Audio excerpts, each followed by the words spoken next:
گویا مظفر مرڈر والے معاملے میں آپ نے سراسر رسک لیا تھا۔ ہم نے پہلے ایک کانسٹیبل کو جائے وقوع پر بھیج کر اس خفیہ اطلاع کی تصدیق کی تھی، انکوائری آفیسر نے فخریہ لہجے میں بتایا۔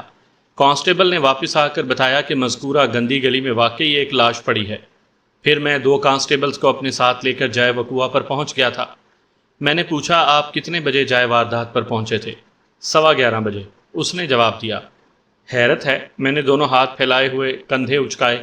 11:15 بجے آپ جائے وقوع پر پہنچے اور ٹھیک 11:30 بجے آپ نے میرے موکل کو مظفر کے قتل کے الزام میں اس کے گھر سے گرفتار کر لیا۔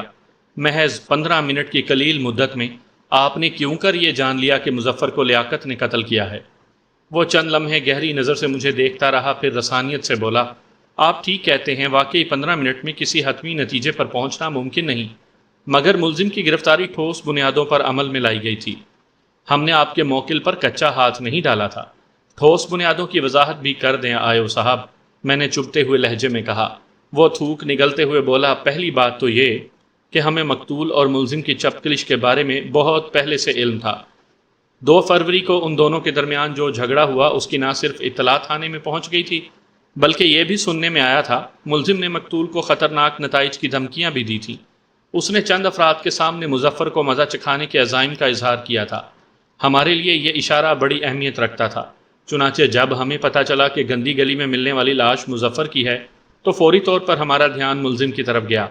پھر مظفر کی لاش گندی گلی میں جس دروازے کے نزدیک پڑی ملی وہ ملزم کے گھر کا عقبی دروازہ ہے، اس لیے ہم نے فوری طور پر ملزم کو گرفتار کر لیا۔ یہ تو سامنے کی بات ہے وکیل صاحب، لاش جس کے دروازے کے سامنے پڑی ملے گی سب سے پہلے اسی سے پوچھ گچھ کی جائے گی۔ پوچھ گچھ؟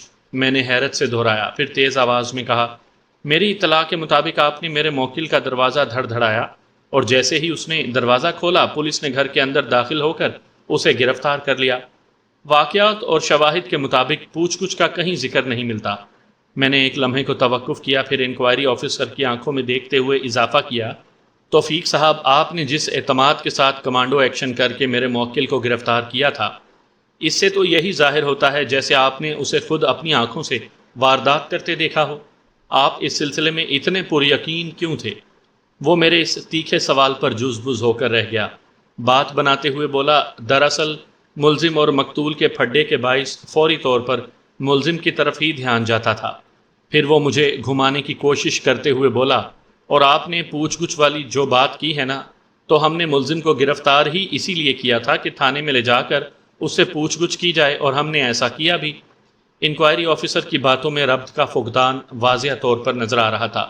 میں نے تیز آواز میں استفسار کیا، کیا آپ کی پوچھ گچھ کے نتیجے میں ملزم نے اقبال جرم کر لیا؟ اس نے نفی میں گردن جھٹکی اور بولا، اگر یہ بندہ شرافت سے اپنے جرم کا اقرار کر لیتا تو اس کھٹ راگ کی ضرورت ہی نہیں تھی، معزز عدالت ایک آدھ پیشی پر فیصلہ سنا دیتی۔ ایک لمحے کو رک کر اضافہ کرتے ہوئے اس نے کہا، ملزم بڑا پکا ہے، دودھ دہی اور کھیر کے روزانہ استعمال نے اسے خاصا مضبوط بنا دیا ہے، لیکن ہم نے بھی اپنا کام بڑا مکمل کیا ہے۔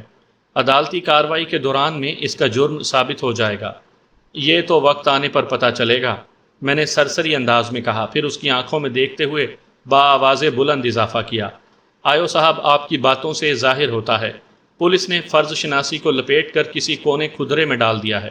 وہ اچھل پڑا، کیا مطلب ہے آپ کا؟ میں نے مطلب کی وضاحت کرتے ہوئے کہا، جب آپ لوگوں کو ملزم اور مقتول کے 2 فروری والے پھڈے کی اطلاع ملی تھی تو آپ کا فرض بنتا تھا دونوں پارٹیوں کو تھانے بلاتے اور انصاف کے تقاضے پورے کرتے۔ اس واقعے میں میرے موکل کے ساتھ اچھی خاصی زیادتی ہوئی تھی، کئی روز تک اس کے سر پر پٹی بندھی رہی تھی۔ اگر مقتول نے ملزم کے ساتھ کسی قسم کی کوئی زیادتی کی تھی تو اسے شکایت لے کر ہمارے پاس آنا چاہیے تھا، پھر ہم انصاف کے تقاضے پورے نہ کرتے تو کوئی بات بھی تھی۔ اگر ملزم اسی وقت تھانے میں آ کر مقتول کے خلاف رپورٹ درج کروا دیتا تو ہماری طرف سے کسی کارروائی کا جواز بنتا تھا۔ آپ ٹھیک کہتے ہیں، میں نے سرسری انداز میں کہا، اس معاملے میں واقعی ملزم کا قصور ہے، اپنے ساتھ ہونے والی زیادتی کے سلسلے میں اسے فریاد لے کر آپ کے پاس آنا چاہیے تھا، بجائے اس کے کہ وہ مقتول کو بھیانک مزہ چکھانے کے لیے کوشاں رہا۔ انکوائری آفیسر طنزیہ لہجے میں بولا، اور بالآخر اسے اپنے مقصد میں کامیابی حاصل ہو بھی گئی۔ بات ختم کرتے ہی اس نے فخریہ انداز میں مجھے دیکھا۔ میں نے اچانک زاویہ بدل دیا اور پوچھا، آئیو صاحب، آلائے قتل کے بارے میں آپ کیا کہتے ہیں؟ آلائے قتل؟ اس نے زور دے کر یہ الفاظ دہرائے اور میز پر رکھے اس ہتھوڑے کی سمت دیکھا جس کی طوفانی ضرب نے مقتول مظفر کی کھوپڑی کا مذاق اڑایا تھا۔ پھر میری جانب متوجہ ہوتے ہوئے بولا، آلہ قتل اس سیلوفن بیگ میں بند ہے۔ لیبارٹری ٹیسٹ کی رپورٹ آپ نے یقیناً دیکھی ہوگی۔ یہ ثابت ہو چکا ہے کہ مظفر کو اسی ہتھوڑے کی مدد سے موت کے گھاٹ اتارا گیا ہے۔ ٹھیک، میں نے ٹھوس انداز میں کہا، مجھے اس حقیقت سے کوئی اختلاف یا انکار نہیں کہ مقتول کی موت کا ذمہ دار یہی ہتھوڑا ہے۔ میں یہ جاننا چاہوں گا آلہ قتل آپ کو کہاں سے ملا؟ جائے وقوع سے، انکوائری آفیسر نے ترنت جواب دیا۔ یہ لاش کے قریب ہی دیوار کے ساتھ پڑا تھا۔ میری عقابی نگاہ نے فوراً اسے اپنے احاطے میں لے لیا۔ پہلی ہی نظر نے مجھے بتا دیا اسی ہتھوڑے کی مدد سے مظفر کو قتل کیا گیا ہے۔ مزید یقین کے لیے مظفر کی پچکی ہوئی کھوپڑی میری نظر کے سامنے تھی۔ آپ زیادہ سے زیادہ کتنے منٹ تک گندی گلی میں موجود رہے تھے؟ 15 منٹ، اس نے متذبذب انداز میں جواب دیا۔ میں نے نفی میں گردن ہلاتے ہوئے کہا، آپ اس بات کا اقرار کر چکے ہیں کہ 8 فروری کی رات آپ 2 کانسٹیبلز کے ساتھ 11:15 بجے جائے وقوع پر پہنچے تھے۔ آپ نے اس امر کی بھی تائید کی ہے کہ ملزم کو ٹھیک 11:30 بجے اس کے گھر کے اندر سے گرفتار کیا گیا۔ میں مانتا ہوں آپ واقعی 11:15 بجے رات جائے واردات پر پہنچے ہوں گے، لیکن یہ ایک حقیقت ہے کہ ملزم کا گھر تقریباً گلی کے وسط میں واقع ہے، لہٰذا گندی گلی میں کھلنے والا دروازہ بھی وسط ہی میں ہوگا۔ اگر آپ جائے وقوع سے چل کر صاف گلی میں ملزم کے دروازے تک آئیں تو اس میں آپ کو 3-4 منٹ تو لگیں گے ہی۔ چنانچہ انہی 15 منٹ میں آپ نے لگ بھگ ایک گلی یعنی آدھی گندی اور آدھی صاف کا فاصلہ طے کیا، پھر کچھ وقت دروازہ دھڑ دھڑانے اور کھولنے میں بھی لگا ہوگا۔ اگر اس کل وقت کو 5 منٹ شمار کر لیا جائے تو اس حساب سے گندی گلی میں آپ کا قیام محض 10 منٹ پر محیط رہ جاتا ہے۔ کیا میں غلط کہہ رہا ہوں؟ انکوائری آفیسر کے چہرے پر الجھن کے آثار نمودار ہوئے، تاہم وہ یہ اندازہ نہ لگا سکا کہ میں اسے کس قسم کے جال میں بلانے کے لیے پکار رہا ہوں۔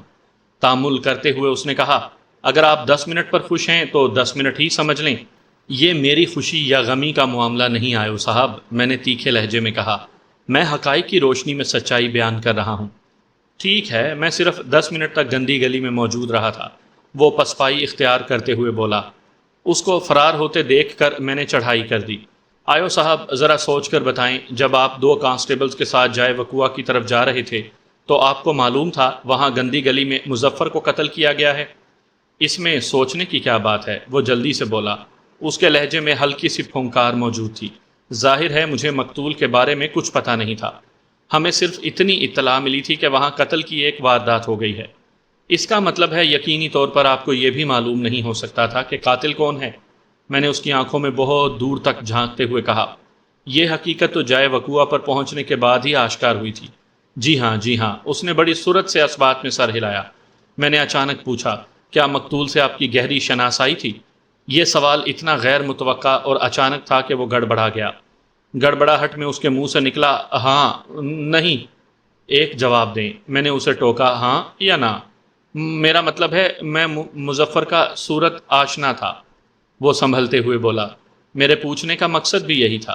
میں نے بدستور اس کی آنکھوں میں دیکھتے ہوئے کہا، مجرموں اور قانون کے رکھوالوں میں شناسائی تو ایک عام سی بات ہے، کوئی بھی اس حقیقت سے انکار نہیں کر سکتا۔ جج نے پہلی مرتبہ اس گفتگو میں حصہ لیتے ہوئے مجھ سے استفسار کیا، بیگ صاحب، آپ نے یہ مجرموں اور قانون کے رکھوالوں کا حوالہ کس ذیل میں دیا ہے؟ میں نے جج کی طرف دیکھتے ہوئے کہا، جناب اعلیٰ، میری اطلاع کے مطابق، جو کہ کسی بھی طور غلط نہیں، مقتول مظفر اپنے علاقے کا ایک معروف گنڈا تھا اور یہ حقیقت علاقے کے تھانے والوں سے کسی بھی طرح پوشیدہ نہیں رہ سکتی۔ جج نے معنی خیز انداز میں گردن ہلائی اور مجھے اپنا کام جاری رکھنے کی ہدایت کر دی۔ میں اس کیس کے تفتیشی افسر کی طرف متوجہ ہو گیا۔ توفیق صاحب، آپ جائے وقوع پر پہنچے، آپ نے لاش کا جائزہ لیا اور چہرہ دیکھتے ہی آپ نے پہچان لیا مقتول کا نام مظفر ہے۔ میں کچھ غلط تو نہیں کہہ رہا؟ آپ بجا فرما رہے ہیں، اس نے مختصر سا جواب دیا۔ میں نے کہا، اس کے فوراً بعد آپ کی عقابی نظر نے آلہ قتل بھی تلاش کر لیا، پھر آپ ملزم کو گرفتار کرنے اس کے دروازے پر پہنچ گئے۔ مظفر اور آلہ قتل کو دیکھتے ہی آپ کو یقین ہو گیا کہ قتل کی اس واردات کا ذمہ دار ملزم یعنی لیاقت شیر فروش کے سوا اور کوئی ہو ہی نہیں سکتا، اور میں تھوڑی دیر پہلے اس کی وجہ بھی بیان کر چکا ہوں۔ آیو توفیق احمد نے قدرے بلند آواز میں کہا، ملزم اپنے خطرناک عزائم کو ادھر ادھر پھیلاتا رہا ہے۔ اٹس اوکے، میں نے دونوں ہاتھ اوپر اٹھاتے ہوئے کہا، پھر دھیمے لہجے میں تنقید کا سلسلہ جاری رکھتے ہوئے آیو سے پوچھا، آلائے قتل کو جن آزمائشی مراحل سے گزارا جاتا ہے ان میں فنگر پرنٹس سر فہرست ہیں۔ کیس فائل میں مجھے کہیں بھی فنگر پرنٹ رپورٹ دکھائی نہیں دی۔ کیا آپ نے آلائے قتل پر سے فنگر پرنٹس اٹھانے کی کوشش ہی نہیں کی، یا اس طرف آپ کا دھیان نہیں گیا؟ دھیان نہ جانے کا تو سوال ہی پیدا نہیں ہوتا وکیل صاحب، وہ تل ملا کر بولا۔ اس کے لہجے میں طنز جھلکتا تھا۔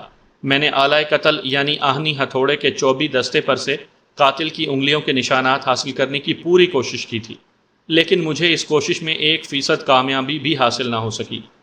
پھر آپ نے اس سے کیا نتیجہ اخذ کیا؟ میں نے سوال کیا۔ وہ بولا، یہی کہ ملزم نے ہوشیاری کا مظاہرہ کرتے ہوئے آلائے قتل پر سے اپنی انگلیوں کے نشانات کو صاف کر دیا تھا۔ ہاں، اگر آپ کے خیال کو درست مان لیا جائے تو پھر ملزم یعنی قاتل کی ہوشیاری کو تسلیم کرنا پڑے گا۔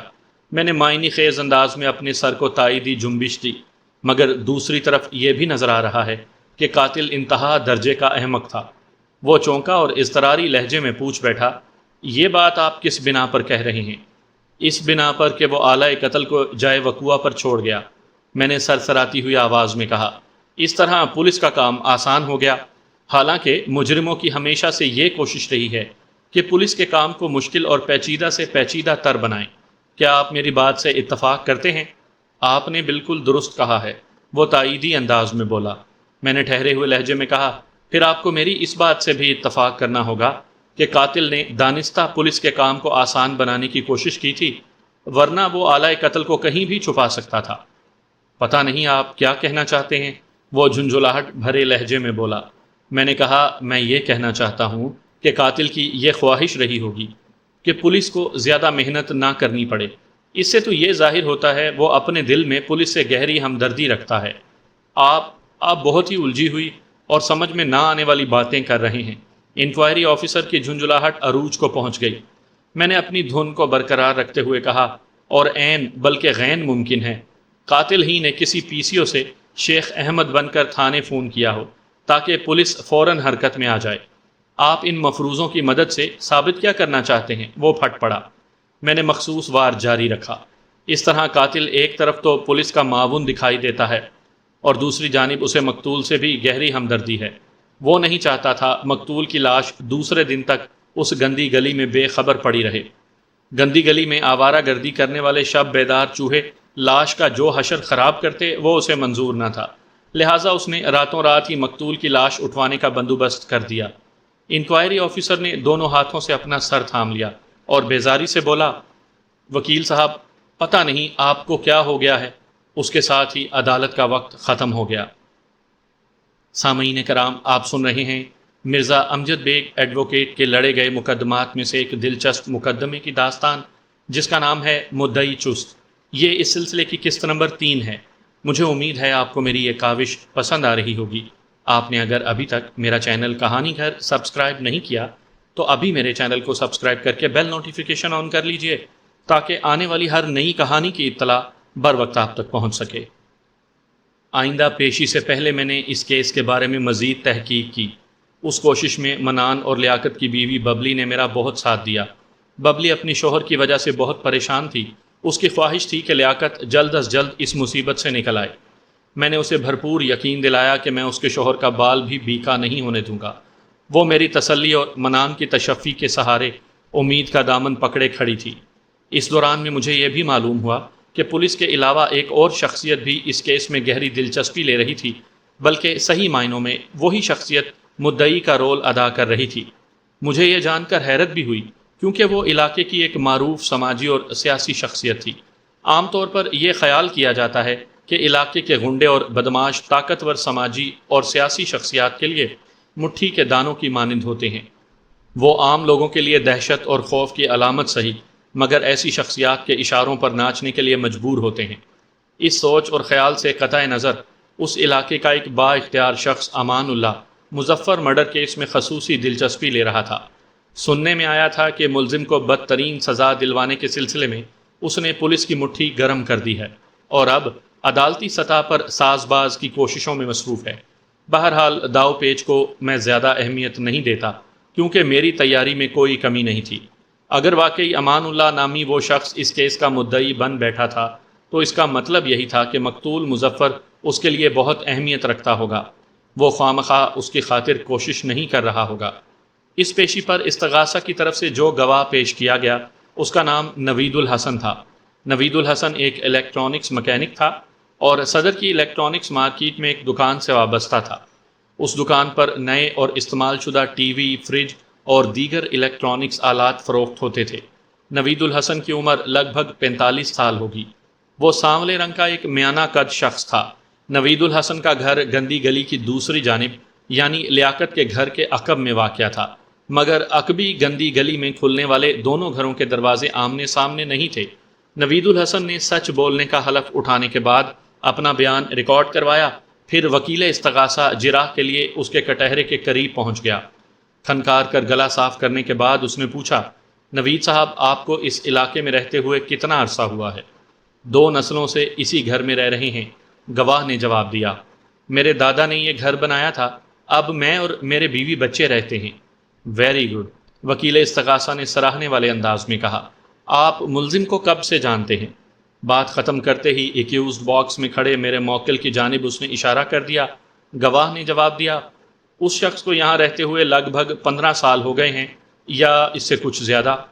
آپ اس کے بارے میں کیا جانتے ہیں؟ وکیل استغاثہ نے پوچھا۔ یہ انتہائی بے تکا سوال تھا، گواہ نے جواب دیا۔ پہلے یہ اپنی والدہ کے ساتھ اس گھر میں رہتا تھا، پھر اس کی شادی ہو گئی۔ کوثر بہت اچھی عورت تھی، لیکن ان ماں بیٹا نے اس کی قدر نہیں کی۔ وہ بمشکل 1 سال تک ان کے ساتھ رہی۔ اس دوران میں وہ اس گھر میں بیوی کا درجہ حاصل نہ کر سکی اور نہ ہی بہو کی حیثیت اس کے حصے میں آئی۔ ملزم اور اس کی ماں نے اس بیچاری کو اس قدر تنگ کیا کہ وہ میکے میں جا بیٹھی۔ لگ بھگ 6 سال تک وہ میکے میں رہی۔ اس دوران میں ماں نے بیٹے کو اس بات پر آمادہ کر لیا کہ وہ بیوی کو طلاق دے دے۔ بیٹے نے ماں کی خواہش پوری کر دی۔ اس کے ساتھ ہی کوثر پر یہ الزام بھی عائد کر دیا کہ وہ بانجھ ہے۔ گواہ نوید الحسن سانس لینے کے لیے متوقف ہوا، پھر سلسلہ بیان کو جاری رکھتے ہوئے بولا، پھر اس نے ببلی سے شادی کر لی۔ ان دونوں کی عمروں میں زمین آسمان کا فرق ہے۔ کوثر کو طلاق دینے کے بعد کم و بیش 10 سال تک یہ ایسے ہی رہا۔ اس دوران میں اس کی ماں کا انتقال بھی ہو گیا۔ نئی شادی کر کے اس نے خود کو مصیبت میں ڈال لیا ہے۔ انسان خود کچھ تو سوچے، یہ تو خود اپنا مذاق اڑوانے والی بات ہوئی نا۔ اتنا کہہ کر گواہ خاموش ہو گیا۔ میں نے محسوس کیا وکیل استغاثہ اس کے بیان سے خاصا محظوظ ہو رہا تھا۔ میرے نزدیک گواہ نے جو کچھ بیان کیا وہ سراسر فروئی اور غیر متعلق تھا۔ اس قصے کا زیر سماعت کیس سے دور کا واسطہ بھی نہیں تھا، تاہم میں نے کسی قسم کی مداخلت نہ کی اور خاموش کھڑا یہ تماشا دیکھتا رہا۔ وکیل استغاثہ نے جراح کے سلسلے کو آگے بڑھاتے ہوئے گواہ سے پوچھا، آپ نے ملزم کے حوالے سے اپنا مذاق خود اڑوانے والی جو بات کی ہے اس سے آپ کی کیا مراد ہے؟ میں سمجھ گیا وکیل استغاثہ بھری عدالت میں میرے موکل کو تمسخر اور تحقیر کا نشانہ بنانا چاہتا ہے۔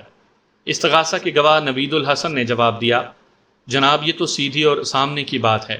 جب انسان اپنے سے آدھی عمر کی عورت سے شادی کر بیٹھے گا تو لوگوں کو سامنے اور پیٹھ پیچھے چہ مگوئیوں کا موقع تو ملے گا نا، اور اگر کسی ایویں سے بوڑھے کی حسین اور جوان بیوی ہو تو یہ چہ مگوئیاں بڑی خطرناک صورت اختیار کر جاتی ہیں۔ لوگ یہاں تک کہنے سے باز نہیں آتے، پہلوئے حور میں لنگور، خدا کی قدرت وغیرہ وغیرہ۔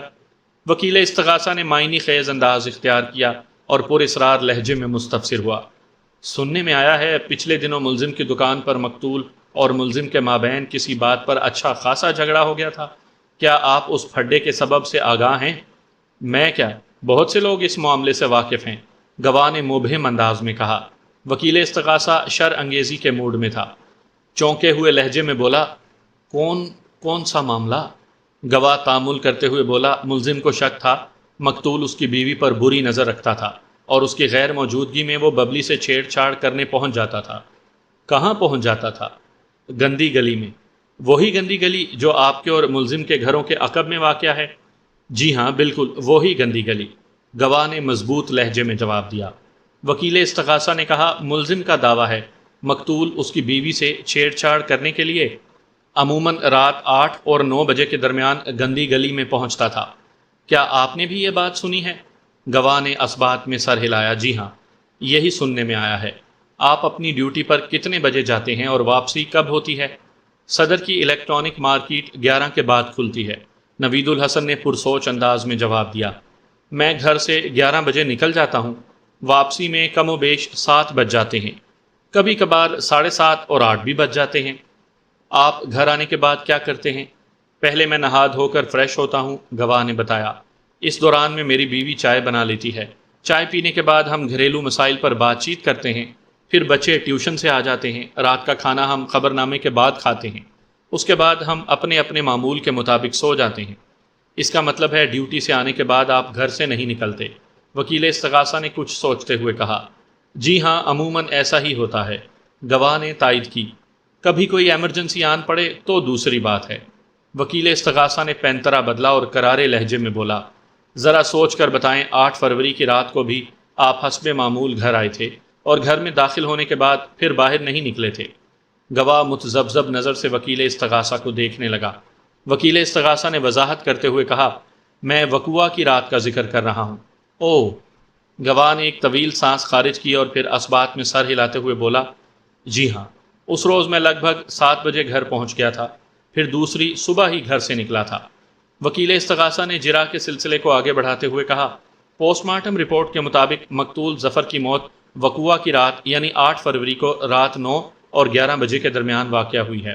اس تمام عرصے کے دوران میں آپ اپنے گھر کے اندر موجود تھے؟ ذرا ذہن پر زور دیں اور معزز عدالت کو بتائیں، ان 2 گھنٹوں کے وقفے میں آپ نے گندی گلی میں کسی قسم کی کوئی غیر معمولی حرکت محسوس کی یا دیکھی؟ مجھے اپنی قبر میں جانا ہے، اس لیے جھوٹ نہیں بولوں گا، گواہ گہری سنجیدگی سے بولا۔ میں نے اس رات گندی گلی میں اٹھا پٹخ کی آواز سنی تھی، صحیح وقت کا تو مجھے اندازہ نہیں، لیکن وہ 9 اور 11 بجے کے درمیان ہی کا کوئی لمحہ تھا۔ ملزم کے الزام نما دعوے کے بارے میں آپ کا کیا خیال ہے؟ گواہ الجھن زدہ نظر سے وکیل استغاثہ کو تکنے لگا۔ شاید یہ سوال اس کی سمجھ میں نہیں بیٹھ سکا تھا۔ اس کی مشکل آسان کرتے ہوئے وکیل موصوف نے خود ہی وضاحت کر دی، میرا مطلب ہے ملزم لیاقت نے دعویٰ کیا ہے کہ مظفر گندی گلی میں آ کر اس کی بیوی سے چھیڑ چھاڑ کرتا رہا ہے، یہ بات آپ سے بھی ڈھکی چھپی نہیں۔ اسی بنا پر 2 فروری کو ملزم کی دکان پر مقتول اور ملزم کے بیچ ٹھیک ٹھاک ہاتھا پائی ہوئی تھی۔ وکیل استغاثہ سانس لینے کے لیے متوقف ہوا، پھر سلسلہ کلام کو جاری رکھتے ہوئے بولا، آپ عموماً رات 7 ساڑھے 7 بجے تک گھر آ جاتے ہیں اور اس کے بعد باہر نہیں نکلتے۔ ملزم کے مطابق مقتول کی چھیڑ خانی رات 8 اور 9 بجے کے درمیان عمل میں آتی تھی۔ وہ بڑے بیہودہ انداز میں سیٹی بجاتا اور ببلی کو اپنی طرف متوجہ کرنے کے لیے مختلف آوازیں کستا۔ اس دوران آپ اپنے گھر کے اندر موجود ہوتے تھے۔ یہ ممکن نہیں کہ گندی گلی میں جاری یہ کارروائی آپ کے علم میں نہ آتی۔ یہ کوئی 1-2 روز کا معاملہ نہیں تھا کہ آپ بے خیالی میں اسے نظر انداز کر بیٹھتے۔ وہ لمحے بھر کو متوقف ہونے کے بعد دوبارہ گویا ہوا، اب تو آپ میرے مقصد تک پہنچ گئے ہوں گے۔ آپ ملزم کے الزامی دعوے کی تصدیق کریں گے یا تردید؟ تردید، گواہ نوید الحسن نے حتمی لہجے میں کہا۔ میں نے اس دوران میں 1 مرتبہ بھی گندی گلی میں کسی سیٹی کی آواز سنی اور نہ ہی بیہودہ جملے میری سماعت تک رسائی حاصل کرنے میں کامیاب ہوئے۔ اس کا مطلب ہے ببلی کے حوالے سے ملزم نے مقتول پر جو بھی الزامات لگائے وہ سراسر غلط تھے؟ جی ہاں، حالات و واقعات سے تو یہی ثابت ہو رہا ہے، گواہ نے جواب دیا۔ ملزم نے 2 فروری کو مقتول کے ساتھ جو جھگڑا کیا وہ بے بنیاد ہے۔ ہاں، ایسا ہی نظر آ رہا ہے، وکیل استغاثہ نے کہا۔ اس سے ظاہر ہوتا ہے کہ ملزم نے ایک غلط فہمی میں نہیں بلکہ کسی سوچی سمجھی سازش کے تحت مظفر کو موت کے گھاٹ اتارا ہے۔ گواہ نے وکیل استغاثہ کے سوال کے جواب میں ہاں کہا اور نہ ہی نہ۔ بس اتنا کہہ کر رہ گیا، جناب میں اس سلسلے میں کیا کہہ سکتا ہوں؟ وکیل استغاثہ نے مزید 2-3 سوالات کے بعد گواہ کو فارغ کر دیا۔ میں اس دوران میں خاموش کھڑا وکیل استغاثہ کے انداز کو ملاحظہ کرتا رہا تھا۔ گواہ پر جرح کے دوران میں اس نے کم از کم 80% فضول گوئی اور غیر متعلقہ باتیں کی تھیں۔ وہ مظفر نامی مقتول گنڈے کو نہایت ہی پارسا ایک شریف شہری ثابت کرنے اور ملزم کو شکی، جھگڑالو اور نامعقول شخص باور کروانے کی کوشش میں مصروف رہا تھا۔ میں چاہتا تو کئی ایک جگہ پر آبجیکشن کر سکتا تھا، لیکن میں نے مداخلت نہیں کی اور وکیل استغاثہ کی توانائیوں کو بے سمت ضائع ہوتے دیکھتا رہا۔ اپنی باری پر میں جج سے اجازت حاصل کرنے کے بعد گواہ والے کٹہرے کے نزدیک آ گیا اور چند منٹ میں اسے نمٹا کر چلتا کر دیا۔ نوید الحسن صاحب، میں نے اس کی آنکھوں میں دیکھتے ہوئے شائستگی سے کہا، اگر میں آپ کو محض نوید کہوں تو آپ مائنڈ تو نہیں کریں گے؟ ہرگز نہیں، وہ قطعیت سے بولا۔ میں نے کہا نوید صاحب، وکیل استغاثہ نے الٹے سیدھے سوالات کر کے آپ کو بہت پریشان کیا ہے، مگر فکر نہ کریں، میں آپ کے ساتھ ایسا سلوک نہیں کروں گا۔ بس 2-3 سوالات کے بعد میں آپ کی جان چھوڑ دوں گا تاکہ آپ اپنے رزق و روزگار کی طرف جا سکیں۔ اس نے متشکر مگر الجھی ہوئی نظر سے مجھے دیکھا۔ میں نے اسے چکر دینے کے لیے ایک چال چلی۔ دراصل یہ چال گواہ کے توسط سے وکیل استغاثہ کے لیے تھی۔ میں نے ٹھہرے ہوئے لہجے میں کہا نوید صاحب، کوئی سوال کرنے سے پہلے میں آپ کا شکریہ ادا کرنا چاہوں گا کہ آپ نے استغاثہ کے گواہ کی حیثیت ہی سے صحیح لیکن میرے موکل کی فیور میں بہت کچھ کہا ہے۔ آپ کی یہ تصدیق کہ مقتول ملزم کی بیوی ببلی کو تنگ کرنے گندی گلی میں نہیں آتا رہا، آگے چل کر میرے موکل کے لیے بہت مفید ثابت ہوگی۔ میں نے ایسے ہی خواہ مخواہ وکیل استغاثہ کو تنگ کرنے کے لیے ایک آتش بازی چھوڑی تھی۔ میری یہ شرارت کامیاب رہی۔ بے ساختہ وکیل استغاثہ نے پوچھ لیا، عجیب بات کر رہے ہیں آپ بھی؟ اس کا مخاطب میں تھا۔ مقتول کا گندی گلی میں نہ جانا اور ملزم کی بیوی سے چھیڑ چھاڑ نہ کرنا تو ملزم کو جھوٹا ثابت کرتا ہے۔ اس سے ملزم کو کیا فائدہ پہنچ سکتا ہے؟ اب میں کیا عرض کروں میرے فاضل دوست، میں نے استہزائیہ انداز میں کہا۔ آپ نے خود ہی فرما دیا کہ میں نے عجیب بات کر دی ہے۔ میں جانتا ہوں آپ کا شمار چوٹی کے وکلاء میں ہوتا ہے۔ یہ عجیب و غریب باتیں آپ کی سمجھ میں کیوں کر آ سکتی ہیں؟ وہ مجھے کھا جانے والی نظر سے گھور کر رہ گیا۔ میں استغاثہ کے گواہ کی جانب متوجہ ہو گیا۔ نوید صاحب، آپ نے تھوڑی دیر پہلے معزز عدالت کے روبرو بتایا ہے کہ وقوعہ کی رات 7 بجے سے لے کر اگلی صبح تک آپ اپنے گھر کے اندر موجود رہے تھے۔ صحیح وقت کا آپ کو اندازہ نہیں، تاہم رات 9 اور 11 کے درمیان آپ نے اپنے گھر کی عقبی گندی گلی میں اٹھا پٹخ کی آوازیں سنی تھیں۔ میں کچھ غلط تو نہیں کہہ گیا؟ میں نے رک کر تصدیقی نظر سے گواہ کو دیکھا۔ نہیں جناب، آپ بالکل درست کہتے ہیں۔ وہ سر کو اثباتی جنبش دیتے ہوئے بولا، میں نے عدالت کے روبرو یہی بیان دیا ہے۔ میں نے پوچھا، اس اٹھا پٹخ کے علاوہ بھی آپ نے کسی قسم کی کوئی آواز سنی تھی؟ میرا مطلب ہے کسی مخصوص سیٹی کی آواز یا… میں نے دانستہ جملہ ادھورا چھوڑ دیا اور نوید الحسن کے چہرے کے تاثرات کا جائزہ لینے لگا۔ وہ 2 ٹوک لہجے میں بولا، نہیں وکیل صاحب، میں نے اس رات گندی گلی میں کسی سیٹی وغیرہ کی آواز نہیں سنی تھی۔ پھر اضافہ کرتے ہوئے بولا، یہ بات میں بڑی وضاحت سے بیان کر چکا ہوں کہ اس سے پہلے بھی میں نے گندی گلی کی جانب سے کسی مخصوص سیٹی یا آوازیں کسنے کی صدا نہیں سنی تھی۔